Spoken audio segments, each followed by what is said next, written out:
I'm staring at a bank statement in my kitchen at 2 a.m. and the numbers tell a story my wife thinks I'll never read. For hotel bookings in 3 weeks. Same boutique place downtown, the kind with exposed brick and cocktails that cost what I make in an hour. All charged to our joint account. All on nights she said she was working late at the hospital. The paper feels thin between my fingers, but the truth weighs heavy enough to crack the table. I don't shake. I don't cry.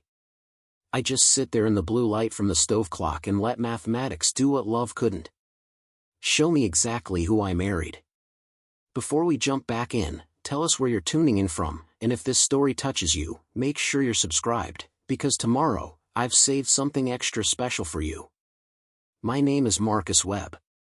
I'm 37 years old, and I fix things for a living. Not the romantic kind of fixing where you save someone from themselves. The literal kind. I run a small appliance repair shop in Austin, the type of place where people bring microwaves their grandmother owned and toasters they refused to replace because they were wedding gifts. I've got steady hands, a reputation for honest work, and a storefront that smells like solder and coffee that's been sitting too long on the burner. People trust me because I show up when I say I will, I charge what I quote, and I don't pretend I can fix what's beyond saving. That last part matters. You learn early in this business that some things are better off replaced than repaired, and the hardest skill isn't diagnosis, it's telling someone the truth they don't want to hear. I grew up in a house where words meant something.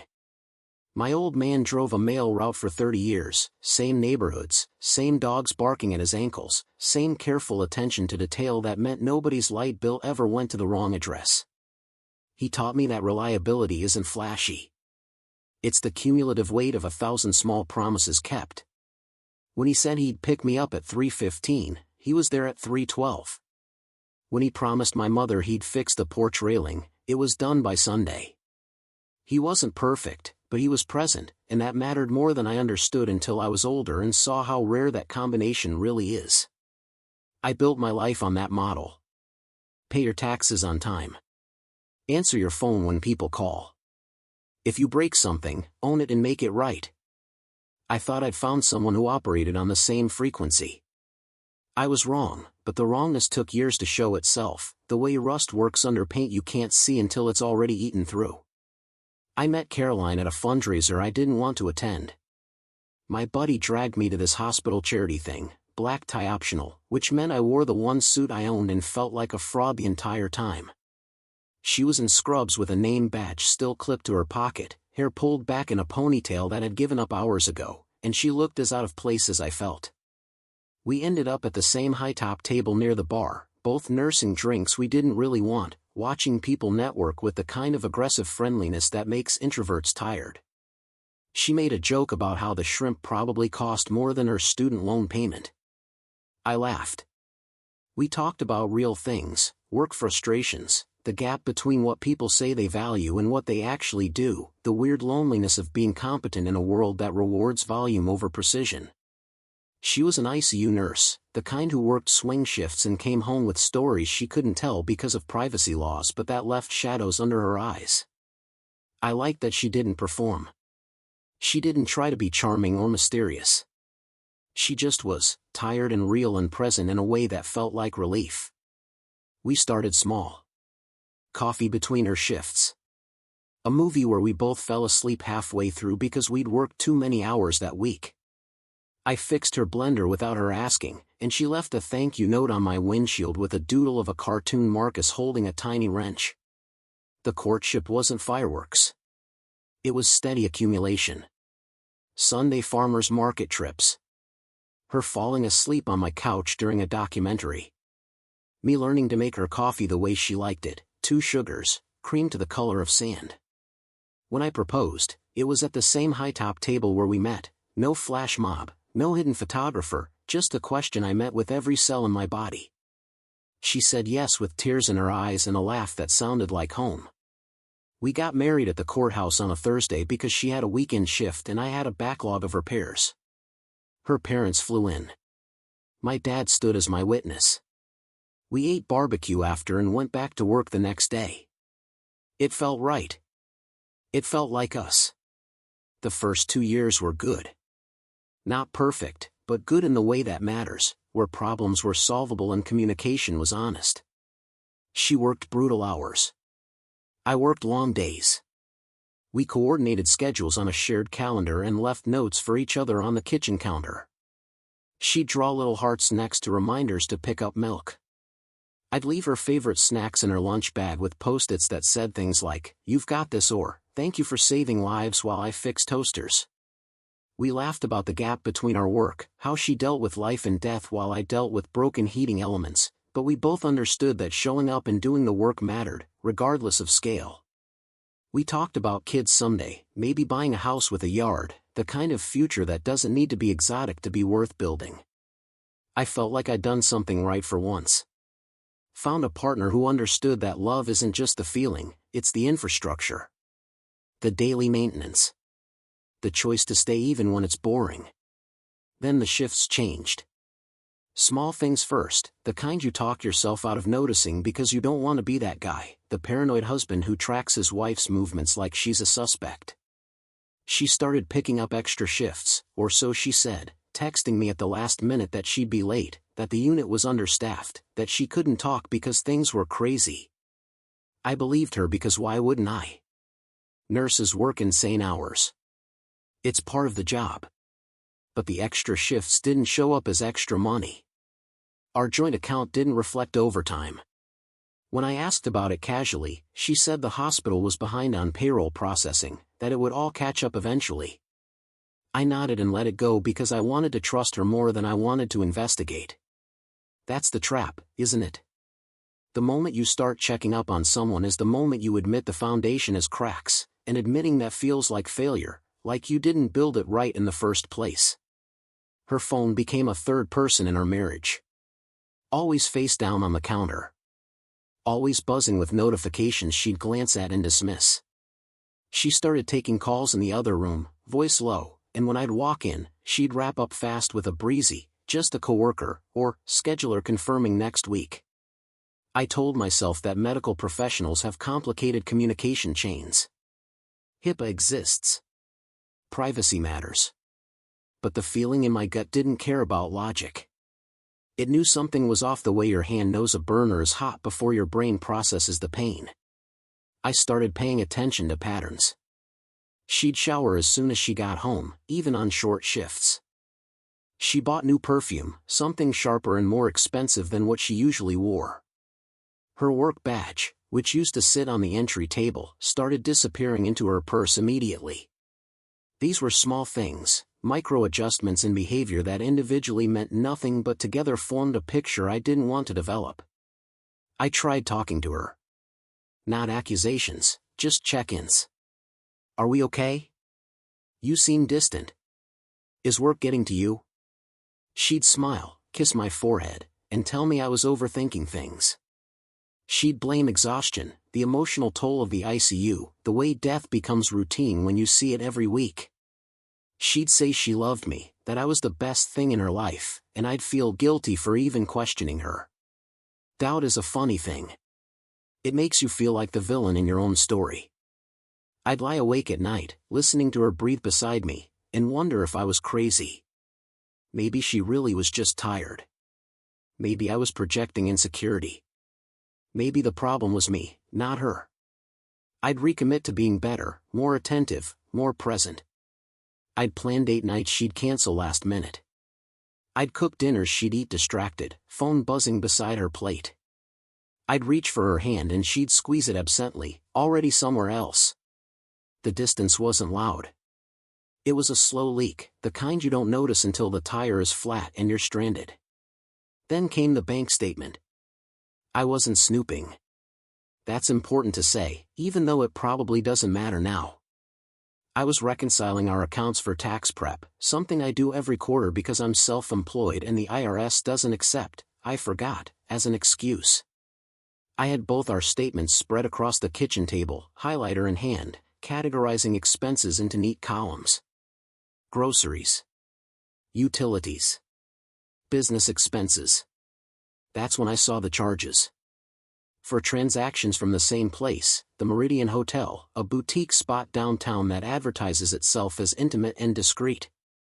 Each charge was for one night. Preparing and narrating this story took us a lot of time, so if you are enjoying it, subscribe to our channel, it means a lot to us. Now back to the story. Each night corresponded to a shift she said she was working. The amounts were identical, down to the cent, which meant she'd booked the same room type each time. My hands went cold. My vision tunneled. I checked the dates against her work calendar, the one she kept on the fridge. Every hotel night matched a late shift notation. Every single one. I sat there for a long time, just staring at the numbers. Part of me wanted to find an explanation that didn't involve betrayal. Maybe she was booking rooms for out-of-town family. Maybe the hospital used that hotel for overflow staff during emergencies. Maybe there was a reasonable, innocent explanation that I just couldn't see yet because I was tired and suspicious and looking for problems. But another part of me, the part that fixes things for a living and knows when a circuit is fried beyond repair, understood that this wasn't a misunderstanding. This was a pattern. This was intentional. This was my wife spending our money to rent rooms on nights she told me she was saving lives, and the only question left was who she was saving them with. I didn't confront her immediately. Maybe that makes me weak. Maybe older men listening to this will judge that choice. But I needed to be sure. I needed evidence that couldn't be explained away, because once you make an accusation like this, you can't take it back. The marriage either survives or it doesn't, but it never looks the same. So I waited. I watched. I started paying attention to details I'd been too trusting to notice before. I checked our cell phone bill online and saw hundreds of texts to a number I didn't recognize. I noticed she'd started wearing makeup on days she used to go barefaced. I saw her delete message threads before putting her phone down. I watched her lie to my face about where she'd been, and I said nothing, just filed the information away like evidence in a case I was building against my own life. The waiting was its own kind of hell. If you've ever suspected something terrible and chosen to gather proof instead of confronting it immediately, you know the specific torture of that limbo. You're living two lives simultaneously. One where you're the trusting husband making dinner and asking about her day, and one where you're the detective cataloging every inconsistency, every half-truth, every moment that doesn't add up. You smile and kiss her goodbye and then you sit in your workshop, staring at a broken espresso machine, wondering how you missed the signs. You replay conversations looking for clues. You question your own memory. You wonder if you're making something out of nothing, and then you look at the bank statement again and know that you're not. 3 days after I found the charges, she came home at 11 p.m. from another supposed late shift. She was humming. Actually humming, like she'd had a good day, like nothing was wrong. She smelled like hotel soap, that generic clean scent that's the same everywhere, and her hair was damp even though she'd left for work 8 hours earlier with it dry. I was sitting at the kitchen table with the bank statement in front of me. I didn't say anything. I just watched her put her bag down, kick off her shoes, and head to the fridge for water. She saw me and smiled. "Long day," she said. "I'm exhausted." I slid the paper across the table. The sound it made, that soft scrape of paper on wood, was louder than anything I could have said. She looked down. Her face did something I'd never seen before. It collapsed and reconstructed in the span of a heartbeat, shock to calculation to defensive anger, all in the time it took her to register what she was seeing. "What is this?" she said, but it wasn't a question. It was a stall tactic. I could see her brain working, trying to figure out how much I knew, what she could still explain away, what story would hold. I didn't give her the opening. "For hotel rooms," I said. My voice was quiet. Calm. The kind of calm that comes from already knowing the answer. "For nights you told me you were at work." She opened her mouth. Closed it. Opened it again. "I can explain," she started, and I held up a hand. "The truth, Caroline. Just the truth." She sat down across from me. The kitchen light was harsh. I could see every detail of her face, the face I'd loved for years, and I realized I was looking at a stranger. She didn't cry. She didn't apologize. She just stared at the paper like it had betrayed her, not the other way around. "His name is Derek," she said finally. "He's a pharmaceutical rep. We met at the hospital. It started 6 months ago." The words came out flat, factual, like she was reading from a script.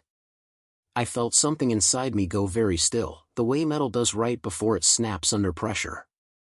6 months, I repeated. She nodded. I asked the questions I needed answers to, even though each one felt like swallowing glass. How often? Where? Why? She answered some. Deflected others.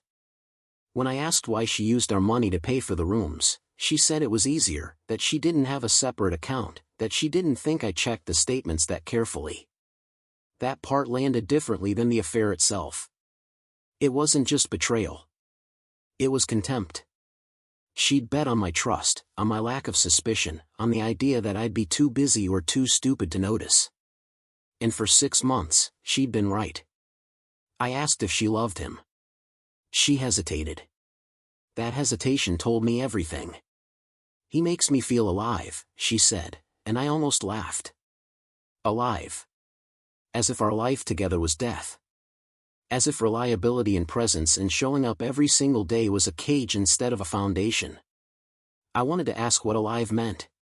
Did it mean exciting? Unpredictable? Expensive hotel rooms charged to someone else's card? But I didn't, because I already knew. Alive meant new. It meant not knowing how someone takes their coffee. It meant conversations that didn't include grocery lists and bills and the daily maintenance of an actual life. Alive meant a fantasy that didn't require laundry or compromise or seeing someone at their worst and choosing them anyway. I looked at this woman I'd married, this woman who'd promised me honesty and partnership, and I realized she'd been playing house while auditioning for a different show entirely. The kitchen felt smaller. The air felt thinner. I asked her what she wanted to happen now. She said she didn't know. She said she was confused. She said she loved me but she wasn't sure if she was in love with me anymore. I've heard that line before, from friends going through divorces, from clients making small talk while I fix their appliances. It's the line people use when they want to keep one foot in the marriage while testing the waters somewhere else. It's the line that means they want you to make it easy for them, to be the bad guy, to give them permission to leave without having to own the choice. I didn't give her that. I stood up, folded the bank statement, and put it in my pocket. "I'm sleeping in the shop tonight," I said. "Figure out what you want. But know this.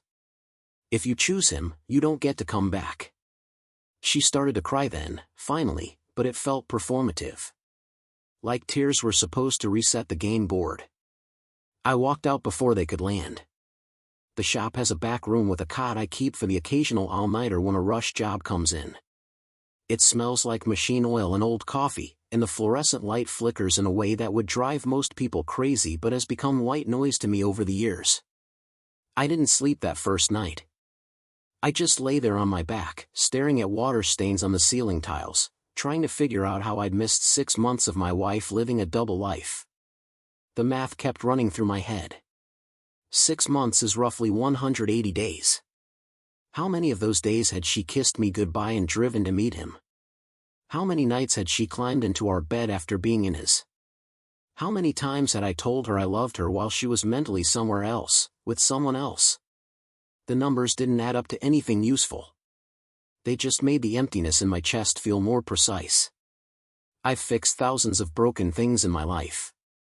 Toasters that won't heat. Blenders with stripped gears.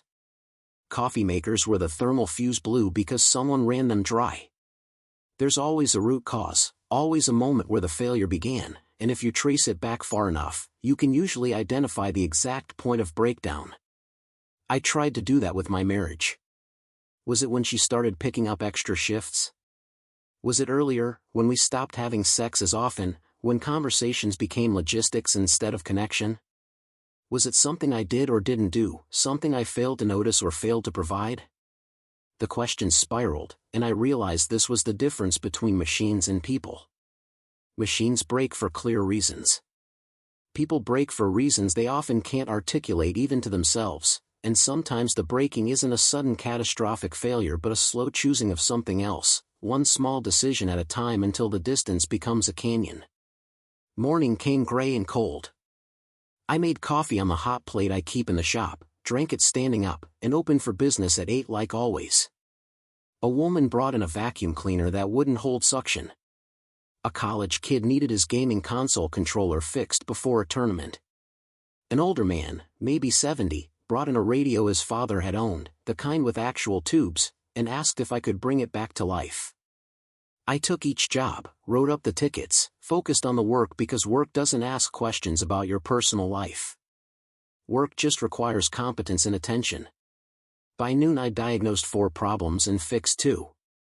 My hands stayed steady even though my mind felt like a circuit board with half the connection severed. That's discipline. That's the thing my father taught me. You show up. You do the job. You don't let your problems become someone else's problem. Caroline texted around 1 p.m. asking if we could talk. I didn't respond. I wasn't ready. I needed time to think without her voice in my head, time to figure out what I actually wanted versus what I thought I was supposed to want. Society has a script for this kind of thing.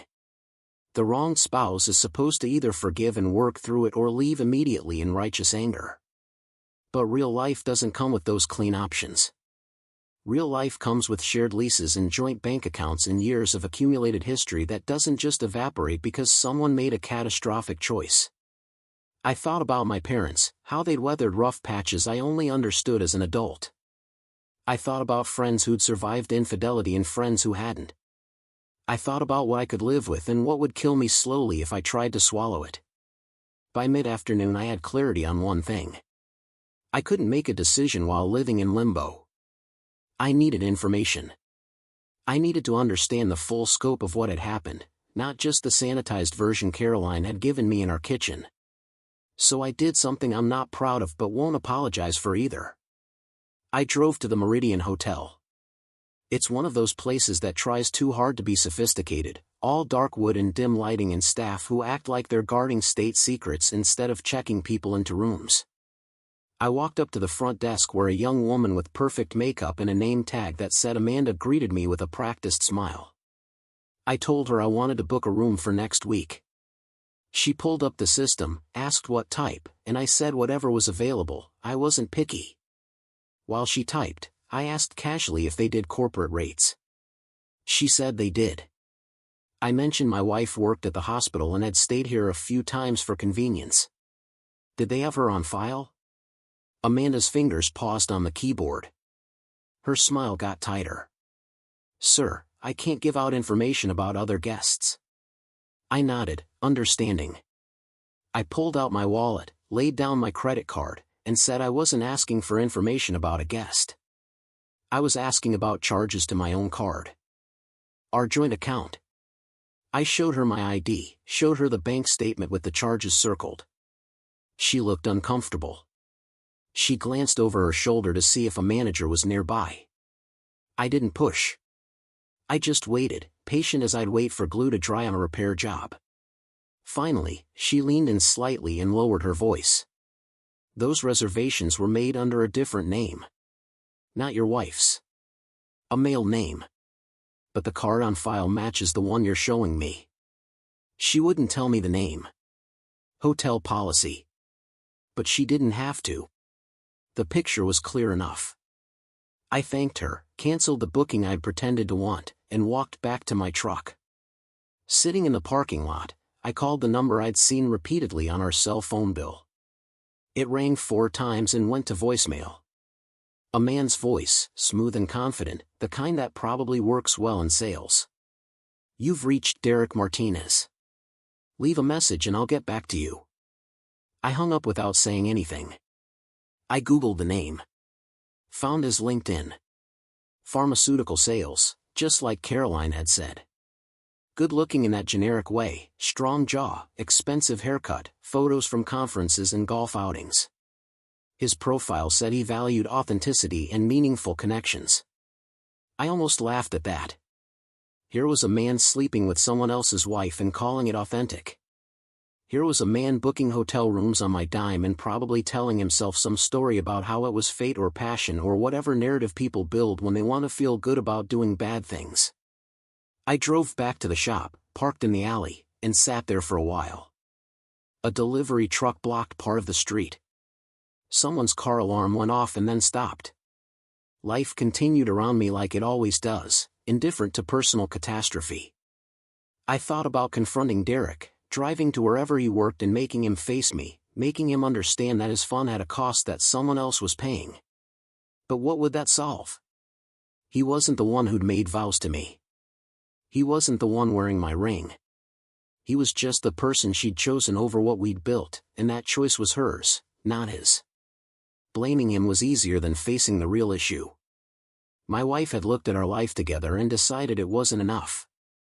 She'd found someone who made her feel something I apparently didn't, and instead of talking to me about it, instead of giving me a chance to address whatever was missing, she'd just gone and taken it elsewhere while pretending everything was fine. That realization hurt worse than the affair itself. It was the dishonesty, the calculation, the 6 months of living a lie while I believed we were solid. If she'd come to me and said she was unhappy, that something was missing, that she needed more or different or something I couldn't provide, at least then we could have dealt with it honestly. We could have tried counseling. We could have had hard conversations. We could have decided together whether the marriage was fixable or whether we needed to end it with dignity. Instead, she'd made the choice unilaterally, hedging her bets, keeping me as the stable foundation while she got her excitement elsewhere.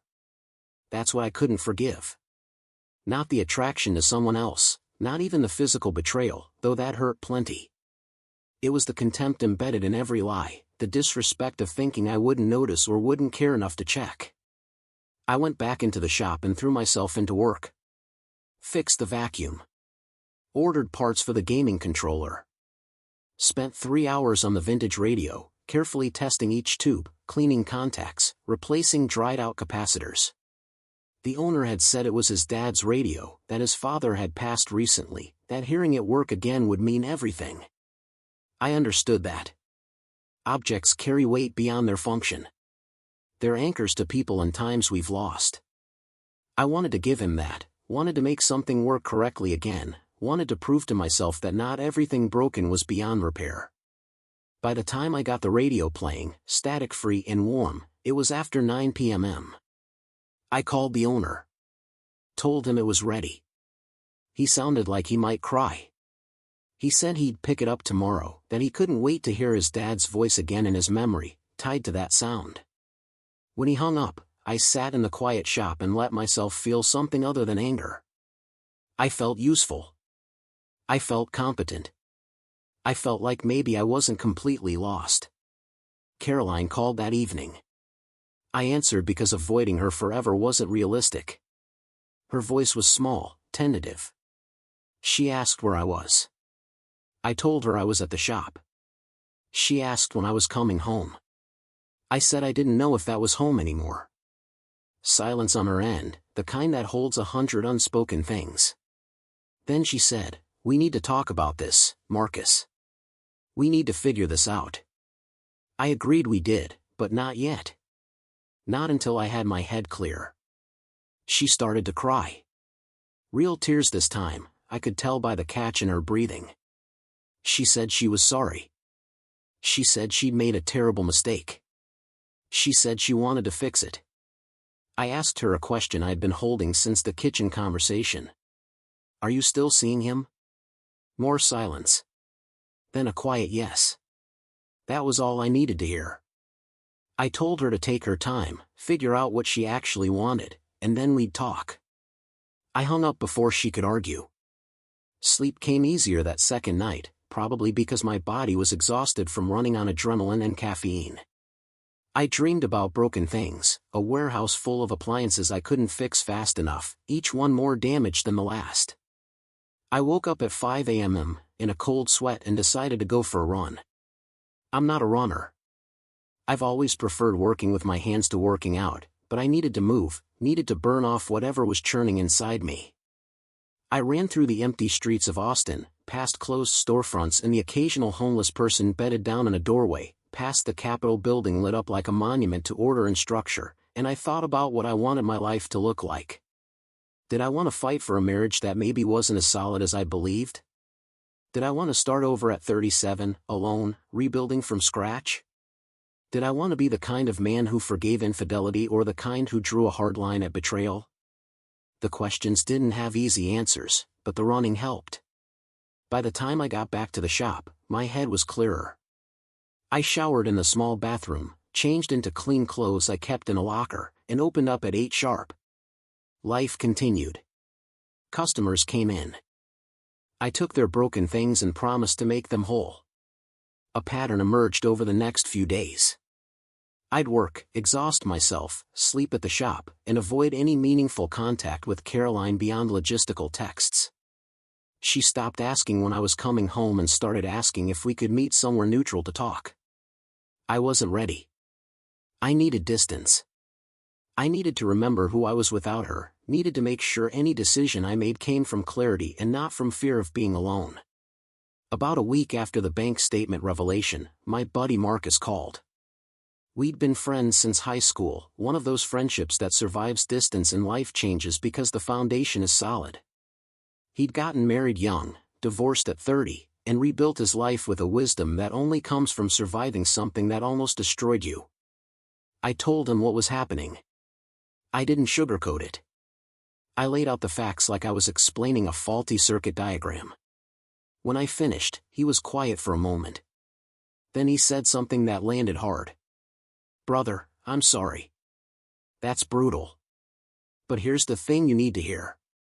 You didn't cause this. Whatever story she's telling herself about why she did it, whatever blame she's trying to spread around to make herself feel less guilty, you need to know this was her choice. Not yours. You can't fix someone who doesn't think they're broken." Those words circled in my head for days. You can't fix someone who doesn't think they're broken. It was true, and it was the hardest truth to accept. I'm a fixer. It's what I do. But people aren't appliances. They don't come with schematics. You can't replace their broken parts and expect them to function correctly. They have to want to change, have to recognize the damage and commit to repair, and from everything I could tell, Caroline didn't think she was the problem. She thought she was the victim of a boring marriage, of a husband who didn't make her feel alive, of circumstances that justified her choices. She was still seeing Derek. She was still choosing him every day she didn't end it. That told me everything about her priorities. 2 weeks after I moved into the shop, Caroline showed up unannounced. I was closing up, cashing out the register, when I heard her knock on the glass door. I almost didn't open it. But avoiding her forever wasn't a solution, and part of me wanted to see if she'd show up not because I asked but because she needed to. I unlocked the door.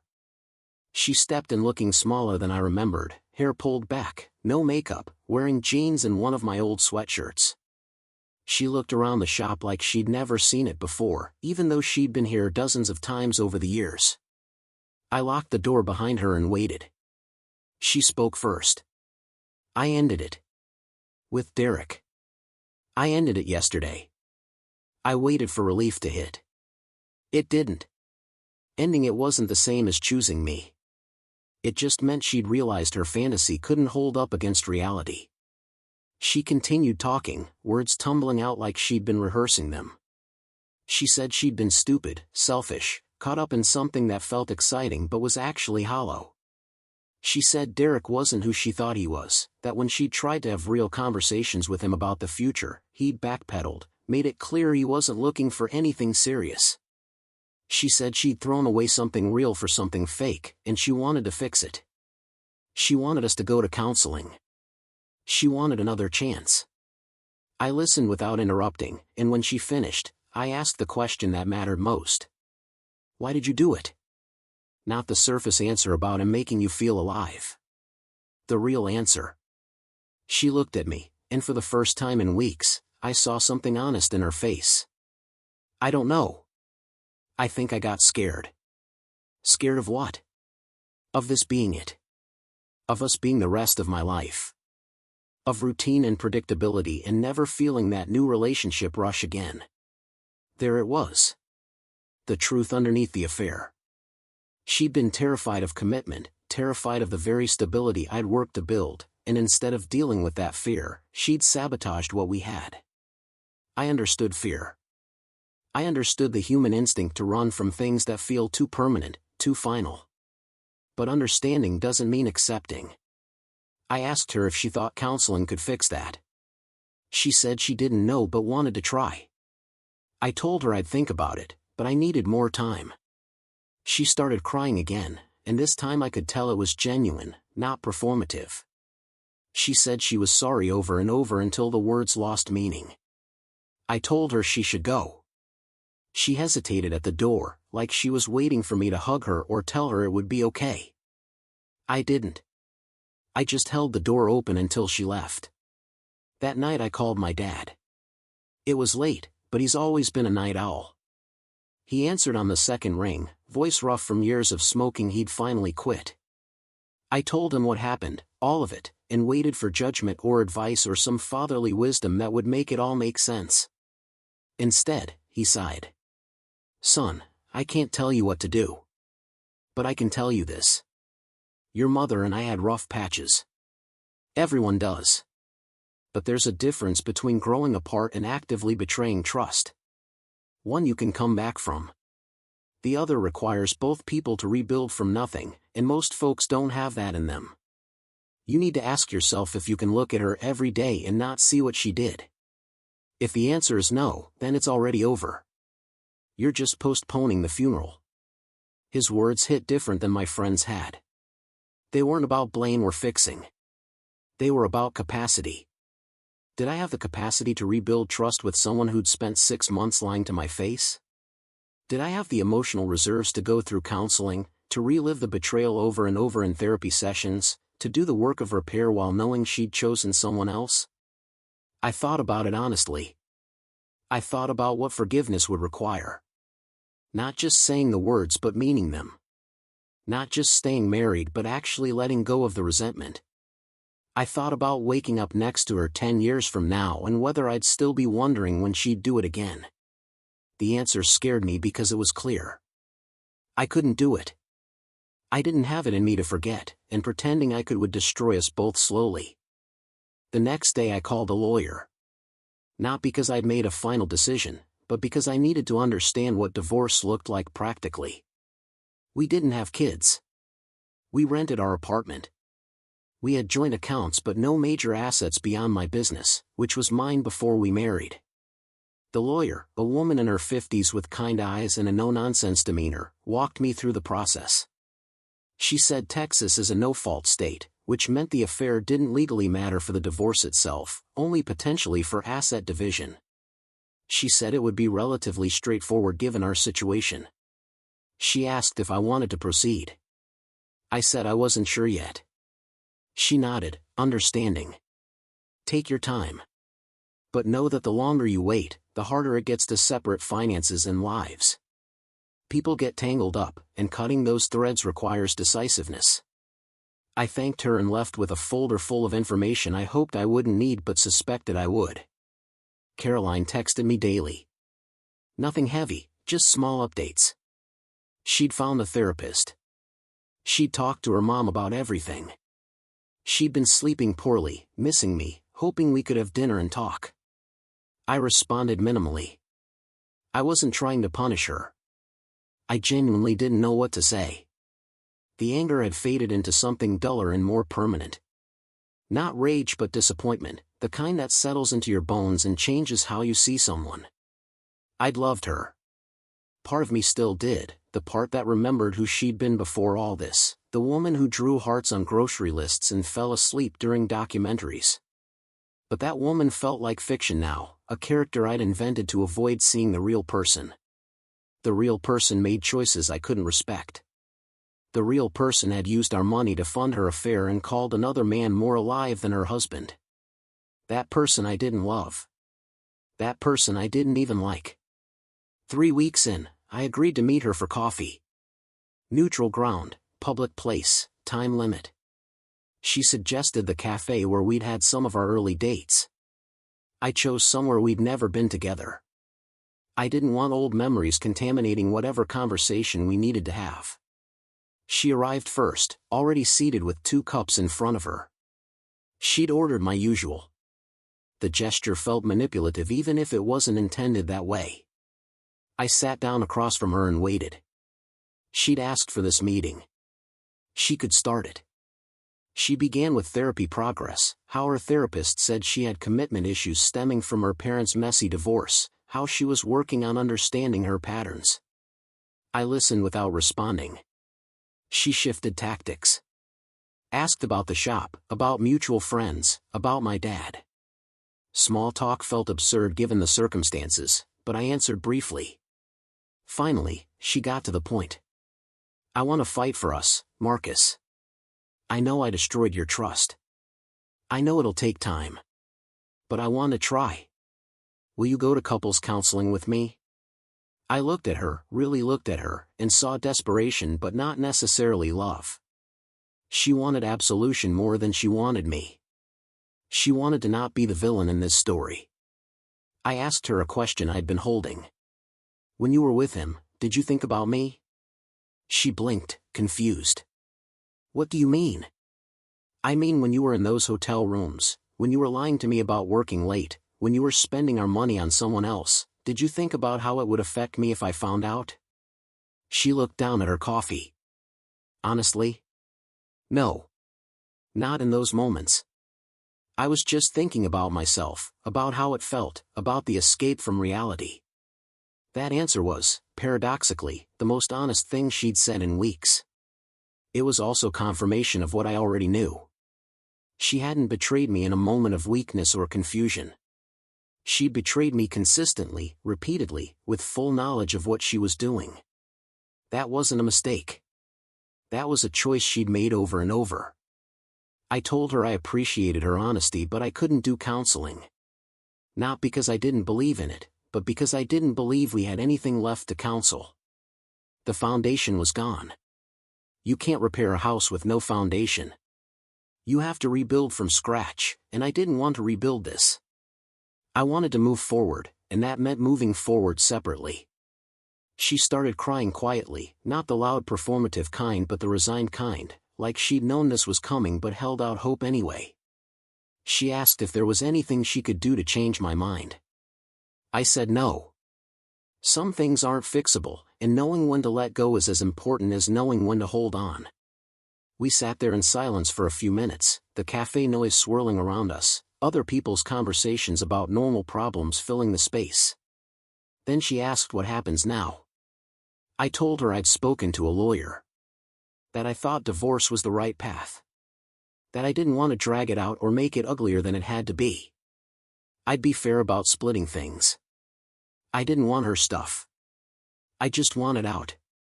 She nodded, wiping her eyes with a napkin. She asked if we could at least try to be friends after, eventually. I told her honestly I didn't know. Maybe someday, but not soon. Too much damage. Too much history that would always be there between us like a wall. She stood up to leave, and I didn't stop her. She paused at the door, turned back, and said she was sorry one more time. I believe she was. I also believe sorry wasn't enough. Sometimes people are genuinely remorseful and the relationship still ends because remorse doesn't undo damage. It just acknowledges it. She left. I sat there finishing my coffee, and felt something I hadn't felt in weeks. I felt clear. The divorce process was exactly as the lawyer had described. Paperwork, waiting periods, splitting accounts. We did it without drama. Caroline moved out of our apartment into a place with a roommate. I found a small one-bedroom closer to the shop. We divided belongings with surprising civility. She didn't fight me on anything. I think she knew she'd lost the moral high ground and wasn't about to make things worse by being difficult about furniture. The only hard moment came when we split up photos.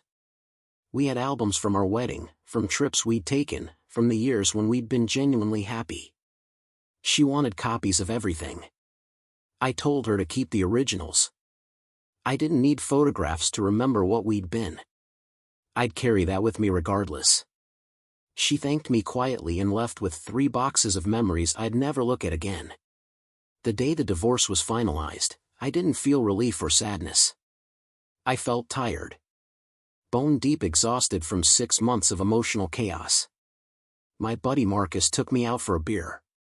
We didn't talk about Caroline. We talked about basketball, about plans to go fishing, about his kid's upcoming graduation. Normal life things. Things that didn't require processing or analysis. When he dropped me off at my apartment, he said something that stuck. "You did the hard thing." Most guys would have talked themselves into staying, convinced themselves they could get over it, and then spent the next 20 years being miserable and making her miserable. You chose yourself. That takes guts. I thanked him and went inside to an empty apartment that felt more like home than any place I'd shared with Caroline. 3 years after the divorce, I got a call I wasn't expecting. It was late afternoon, the kind of Texas heat that makes the air shimmer above the pavement, and I was deep in the guts of a commercial ice maker when my phone buzzed. Unknown number. I almost didn't answer, but something made me wipe my hands and pick up. The voice on the other end was tentative, apologetic. "Marcus? It's Caroline." My stomach didn't drop the way it might have a year earlier. It just registered the information like any other unexpected call. I stepped outside into the alley where the signal was better and the noise from the shop wouldn't interfere. I waited for her to continue. She started with small talk, asking how I was, how the business was doing, the kind of conversation opener people use when they're working up to something difficult. I kept my responses brief but not cold. I wasn't angry anymore. Anger requires energy I'd redirected elsewhere. She finally got to the point. She was getting married. To the doctor from Houston. They'd been together almost 2 years and he'd proposed last month. She wanted me to know before I heard it through mutual friends. I congratulated her, and I meant it. "That's great, Caroline. I'm happy for you." There was a pause where I think she expected me to say more, maybe ask questions or express some hidden reservoir of feelings. When I didn't, she continued. She said therapy had helped her understand herself better, that she'd done a lot of work on her issues, that she was in a healthier place now. I told her that was good to hear, that everyone deserves to be healthy and happy. She asked about my life, whether I was seeing anyone. I gave her the abbreviated version. Dated here and there, nothing serious at the moment, focused mostly on work and personal projects. She said I deserved happiness too, that she hoped I found someone who appreciated me. The conversation felt surreal, 2 people who'd once shared a life now talking like distant acquaintances catching up at a reunion. Before she hung up, she said something that surprised me. "Marcus, I need to say this. What I did to you was inexcusable. I've said sorry before, but I don't think I really understood the damage until I went through my own work in therapy. You deserved better. You deserved honesty. I robbed you of that, and I robbed us of the chance to end things with dignity before it got to where it got. I just wanted you to know that I see that now." Her words hung in the air between us. I could have said a lot of things. I could have told her that her apology, while appreciated, didn't change what happened. I could have told her that understanding her damage years later didn't undo the months I'd spent rebuilding myself. But I didn't say any of that. Instead, I told her the truth. "I appreciate you saying that. It means something. I hope your marriage is everything you want it to be." We said goodbye, and I went back inside to finish the ice maker. The call didn't shake me. It didn't reopen wounds. It was just a moment of closure I hadn't known I needed, a confirmation that we'd both moved forward into separate lives that no longer intersected. That felt right. That felt complete. Life has a way of teaching you lessons when you're ready to learn them, not when you think you need them. In the years after Caroline, I learned that being alone isn't a problem that needs solving. It's a state that can be peaceful, productive, even joyful if you approach it right. I learned that building a life you're proud of matters more than building a life that looks good to other people. I learned that integrity isn't something you compromise for comfort, and that the hardest choices often lead to the most authentic versions of yourself. These weren't lessons I could have learned if I'd stayed, if I'd tried to forgive and forget and pretend hotel rooms charged to our account were just a mistake we could overcome. Some betrayals are too fundamental. They reveal character in a way that can't be unseen. I did eventually meet someone. Her name was Rachel, and she came into the shop with a broken stand mixer her grandmother had given her. It was an old Sunbeam, the kind they don't make anymore, all metal gears and chrome finish. Most places would have told her to buy a new one, but I could see it mattered to her. I spent 2 weeks tracking down parts, machining one piece myself because the original was no longer manufactured, and when I called to tell her it was ready, she cried on the phone. When she picked it up, we talked for an hour about her grandmother, about memory and objects and the way certain things carry weight beyond their function. She was a high school art teacher, practical and creative in equal measure, with laugh lines that suggested she smiled more than she worried. We started as friends. Coffee once a week after her school let out. Conversations that ranged from trivial to profound without awkward transitions. She knew about my divorce. I knew about her past relationships that hadn't worked out for various reasons. We were both adults who'd been through things, who understood that perfection wasn't the goal, compatibility was. 6 months in, we started dating officially. It was different from what I'd had with Caroline. Quieter. More intentional. Built on honesty from the beginning. When I told her I had trust issues because of what had happened, she didn't get defensive or promise she'd never hurt me. She just said, "I understand that. You'll have to learn to trust me through my actions, not my words. Take whatever time you need." That patience, that understanding that trust is earned through consistency, told me more about her character than any grand declaration could have. We didn't rush anything. We dated for 2 years before moving in together, another year before getting engaged. By the time we married in a small ceremony at my dad's house, surrounded by people who actually knew us and cared about our relationship, I understood what partnership was supposed to feel like. It wasn't about intensity or making each other feel alive. It was about showing up. It was about being honest even when it was uncomfortable. It was about choosing each other daily, not because the alternative was loneliness, but because the relationship added value to both our lives. Rachel never made me guess where I stood. She never prioritized excitement over stability. She understood that real love isn't a feeling that happens to you, it's a series of choices you make consistently over time. The shop continued to evolve. I eventually expanded, taking over the space next door when the vintage clothing store closed. I hired 2 more technicians, both people who needed a chance and proved they deserved it through hard work and dedication.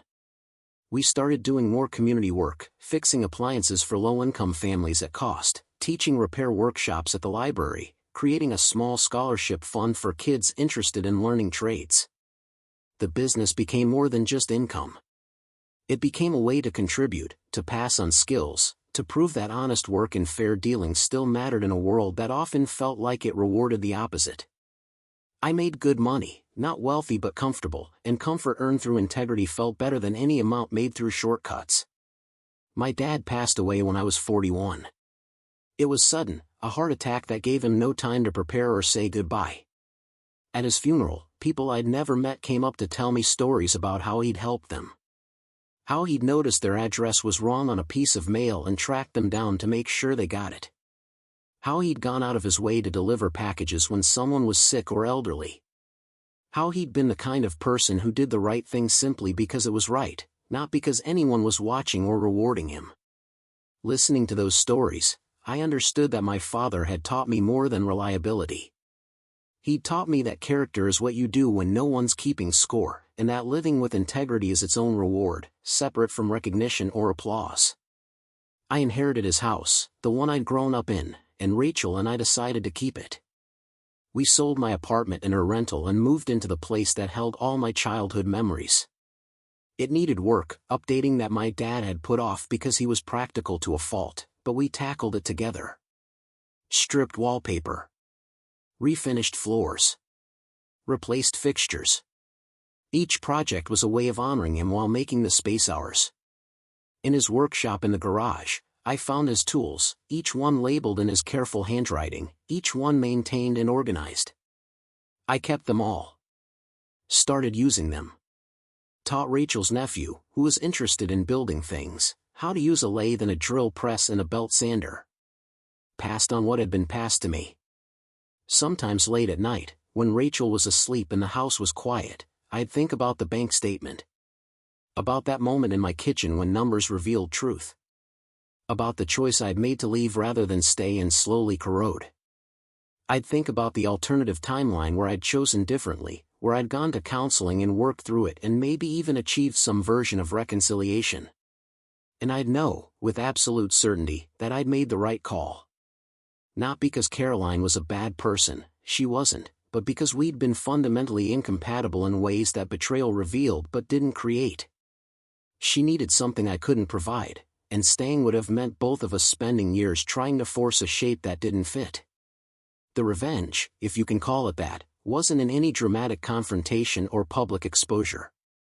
It was in building a life that didn't require her. It was in waking up every morning next to someone who chose me as clearly as I chose her. It was in running a business that operated on principles I believed in. It was in being the kind of man my father would be proud of, the kind who faced hard things without losing himself in the process. The best revenge wasn't making her sorry, though I think she was. It wasn't making her life difficult, though I heard through friends that her first year after the divorce was rough. The best revenge was simply living well. Living honestly. Living in alignment with values that didn't shift based on convenience or desire. I ran into Brad once, years later, at a hardware store. He'd aged poorly, the kind of aging that comes from living without discipline or purpose. He recognized me before I recognized him. Approached with a tentative "Hey man," like we were old friends who'd lost touch rather than two people connected only by someone else's bad decisions. I nodded, kept my cart moving. He called after me, said something about bygones and water under bridges. I didn't stop. I didn't owe him conversation or absolution. He'd been a symptom of a larger problem, not the problem itself, and engaging with him would have given him importance he didn't deserve. I finished my shopping and left. If he wanted to carry whatever guilt or justification he'd built around his actions, that was his burden. I had no interest in making it lighter. My life now looks nothing like what I'd imagined at 35 when I thought Caroline and I would be together forever. It looks better. More authentic. Built on choices I made consciously rather than scripts I inherited about what life was supposed to be. Rachel and I talk about everything. When something bothers one of us, we say it. When we need space, we ask for it. When we're grateful, we express it. It's not dramatic. It's not the kind of relationship that would make good television. But it's real, and real turns out to be more satisfying than any fantasy could be. We have disagreements. We frustrate each other sometimes. But we don't lie. We don't hide. We don't protect ourselves at the expense of the relationship. That foundation, built on honesty and mutual respect, makes everything else possible. The shop celebrated its 20th anniversary last year. We threw a party, invited clients and friends and family, and I gave a short speech about what the business meant to me. I talked about my father, about learning that work done right is its own reward. I talked about the privilege of fixing things people care about, of being trusted with objects that carry memories and meaning. I talked about building something that would outlast me, that my technicians could take over someday and run according to the same principles. After the speech, an older woman approached me. She'd been a client for years, brought in everything from her mother's sewing machine to her grandson's game console. She said something that stuck with me. "You know what I appreciate about this place? You don't try to upsell me. You tell me the truth about whether something's worth fixing. You've saved me money by being honest, and that's rare. My business is built on that kind of integrity, and people recognize it." I think about that conversation often. About how the choice to be honest, even when dishonesty would be more profitable or convenient, creates something that matters beyond immediate gain. My marriage to Caroline fell apart because she chose convenience over honesty, excitement over integrity, temporary feelings over long-term commitment. She chose to lie rather than face difficult conversations. She chose to hide rather than risk vulnerability. And those choices, accumulated over months, destroyed something that could have ended with dignity if she'd just had the courage to tell the truth earlier. I learned from that. I learned that hard conversations are better than easy lies. That temporary discomfort is preferable to permanent damage. That you can't build anything lasting on a foundation of deception. The world is full of people who will tell you to follow your heart, to prioritize passion, to chase excitement wherever it leads. And maybe that works for some people. But I learned that following your heart without engaging your head leads to hotel rooms charged to someone else's account. It leads to marriages that implode because feelings mattered more than commitments. It leads to wreckage that could have been avoided if someone had just paused long enough to think through consequences. I'm not saying don't feel. I'm saying don't let feelings override values. Don't mistake intensity for depth. Don't confuse the rush of something new with the satisfaction of something built to last. Rachel and I are planning to start a family soon. We've talked extensively about what kind of parents we want to be, what values we want to pass on, what kind of home we want to create.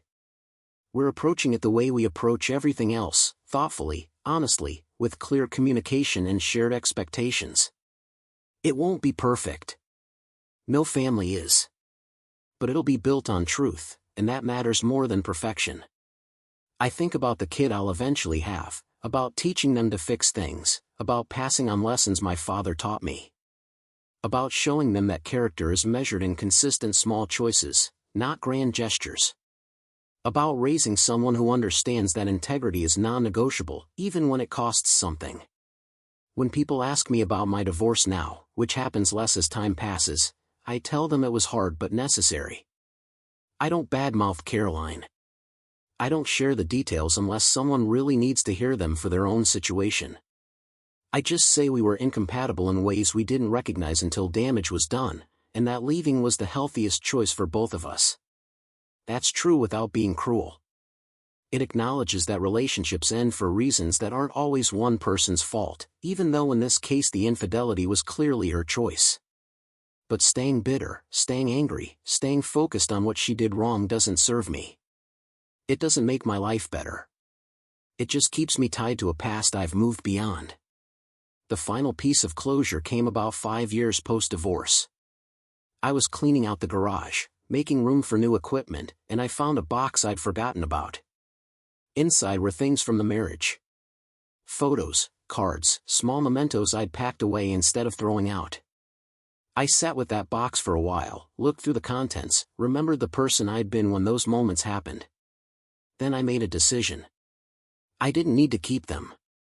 Not out of anger, but because they belonged to a chapter that was finished. I kept one photo, the two of us at our courthouse wedding, because it represented a moment when I'd believed in something that turned out to be different than I thought. A reminder that people aren't always who they present themselves to be, and that's okay. You learn and you move forward. The rest I put in a larger bag with other donations and dropped off at a thrift store. Someone else could find use in the picture frames and books.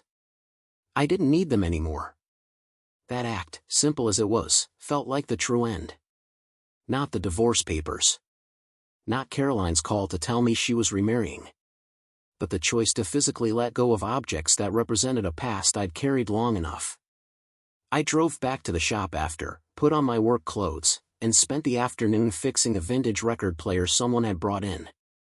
The needle kept skipping, the motor was sluggish, but the bones were good. I cleaned it, calibrated it, replaced what needed replacing, and by the end of the day it was playing smoothly. The owner picked it up the next morning and his face lit up when he heard it work. That moment, small and ordinary, mattered more than any residual feeling about a marriage that ended years ago. This was my life now. Fixing things. Building relationships based on honesty. Showing up. Keeping my word. If I could go back and talk to the version of myself sitting at the kitchen table at 2 a.m., staring at that bank statement, I'd tell him that the pain he's about to go through is worth it. That the life waiting on the other side of divorce is better than the life he'd have if he stayed. I'd tell him to trust his gut, to make the hard choice, to not let guilt or fear or the sunk cost of years together keep him in a situation that's destroying him slowly. I'd tell him that walking away isn't giving up. It's choosing yourself. It's refusing to accept a relationship built on lies just because building a new one from scratch is scary.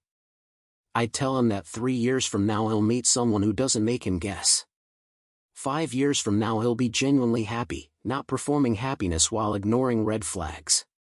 7 years from now he'll look back and be grateful the bank statement told the truth, because truth, however painful, is always better than comfortable delusion. The story of my divorce isn't a revenge story, not really. It's a story about choices and consequences. About integrity and boundaries. About knowing when to fight for something and when to let it go. Caroline made choices that destroyed our marriage. I made choices that preserved my self-respect and opened the door to a better future. She's happy now, from what I understand, and I'm genuinely glad for that. I'm happy too, in a deeper, more sustainable way than I was during our marriage. We both found what we needed, just not with each other. That's not a tragedy. That's life. People grow, people change, people sometimes reveal they weren't who you thought they were. The question isn't whether that happens. The question is what you do when it does. I chose honesty over comfort. I chose dignity over drama. I chose myself when someone else chose betrayal. Those choices define the trajectory of my life in ways I'm still discovering. They taught me what I value, what I won't compromise on, who I want to be. They taught me that the best revenge isn't hurting the person who hurt you.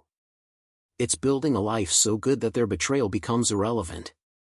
It's waking up grateful for how things turned out instead of bitter about how they could have been. It's understanding that some endings are actually beginnings, and that the courage to walk away from what's wrong is the same courage that lets you walk toward what's right.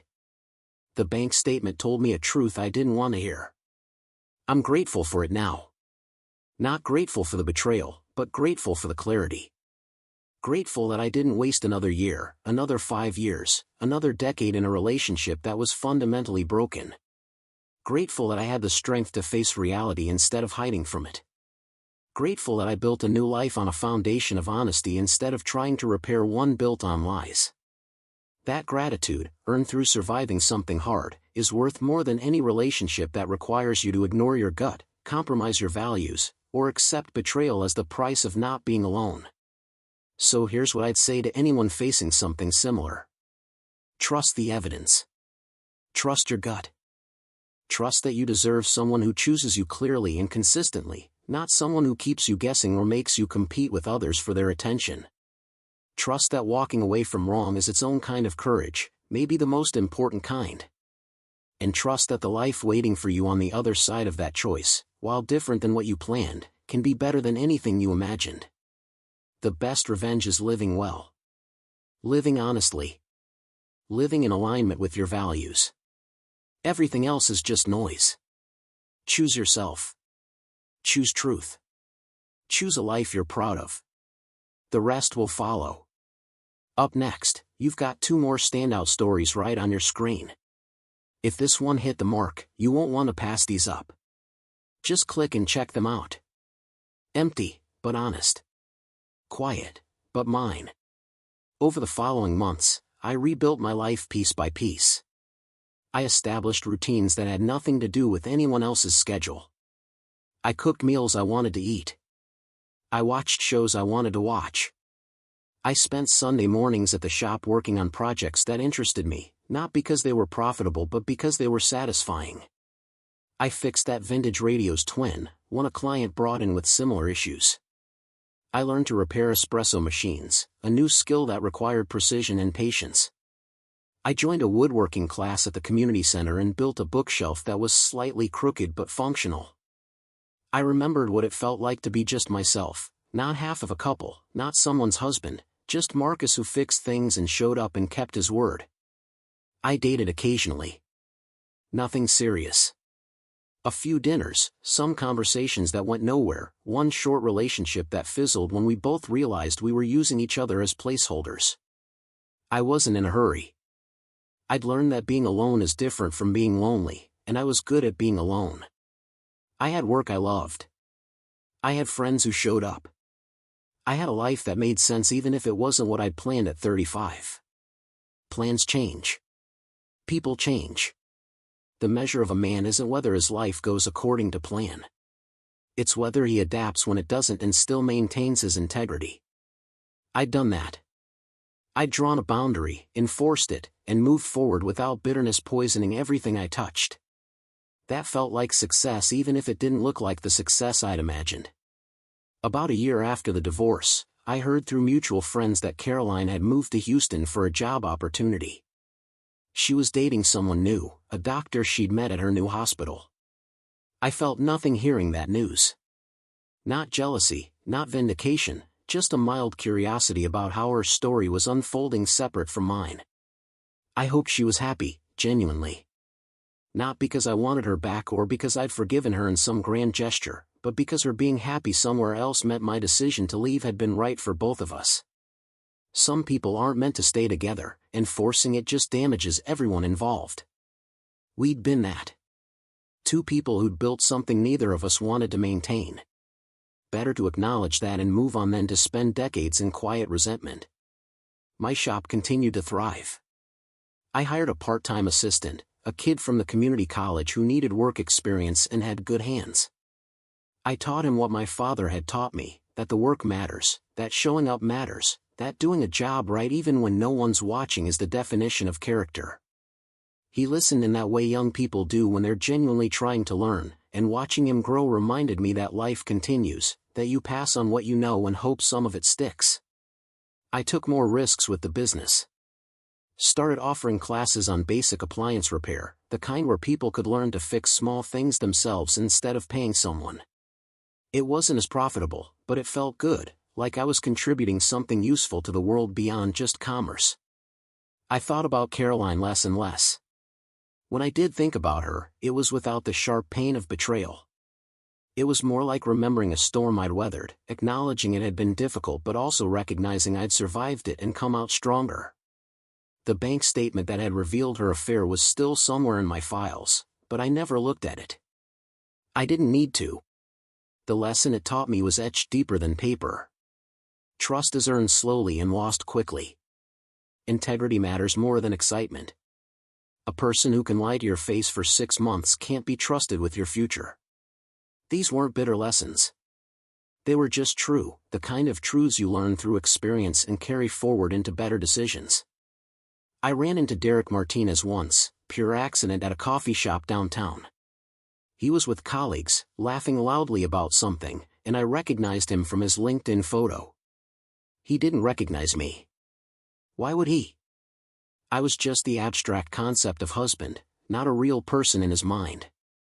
I could have said something, could have confronted him, could have made a scene. Instead, I ordered my coffee, sat down with a book, and watched him peripherally. He seemed ordinary. Not particularly charismatic or special, just a guy in a nice suit telling mediocre jokes. That ordinariness was somehow more insulting than if he'd been remarkable. She'd blown up our marriage for average. For hotel rooms and excitement that probably faded as soon as real life intruded. I finished my coffee and left without ever catching his eye. He didn't deserve my anger or my attention. He'd just been there, available, when my wife decided to make terrible choices. The blame wasn't really his. It was hers. And I'd already dealt with that. Looking back now, 2 years removed from the bank statement revelation, I understand that discovering her affair was the worst thing that happened to me. Best because it freed me from a relationship built on lies. Worst because it destroyed the future I'd imagined and forced me to rebuild from scratch at an age when starting over feels daunting. But here's what I learned through all of it. You can't control other people's choices. You can only control your response. You can choose dignity over drama. You can choose honesty over pretending everything's fine. You can choose yourself when someone else chooses to betray you. Those choices don't feel powerful in the moment. They feel lonely and hard and like you're giving up on something you wanted to work. But they're the choices that let you sleep at night. They're the choices that let you look at yourself in the mirror without shame. The bank statement sitting on my kitchen table at 2 a.m. had told me a story. Not the story I wanted, but the story I needed to hear. It told me that the woman I'd married had become someone I didn't know. It told me that numbers don't lie even when people do. It told me that I had a choice to make, and that choice would define whether I spent the next decades of my life in quiet resentment or whether I'd have the courage to walk away and rebuild. I chose to walk away. I chose myself. And every day since then has been proof that it was the right choice. Not easy. Not painless. But right. The kind of right that grows clearer with distance, that looks more like wisdom and less like failure as time passes. I still fix broken things for a living. I still show up at 8 a.m. and turn the sign to open. I still believe that most things worth fixing are worth the effort. But I also believe some things, some relationships, some betrayals, are beyond repair. And recognizing that, accepting it, and moving forward without bitterness or regret, that's not failure. That's survival. That's choosing a life built on truth instead of comfortable lies. That's what the bank statement taught me in the end. Not just that my wife had cheated, but that I had the strength to face hard truths and make hard choices and come out the other side still myself. Still Marcus Webb. Still a man who keeps his word, fixes what he can, and has the wisdom to walk away from what he can't. That's enough. That's more than enough. That's everything.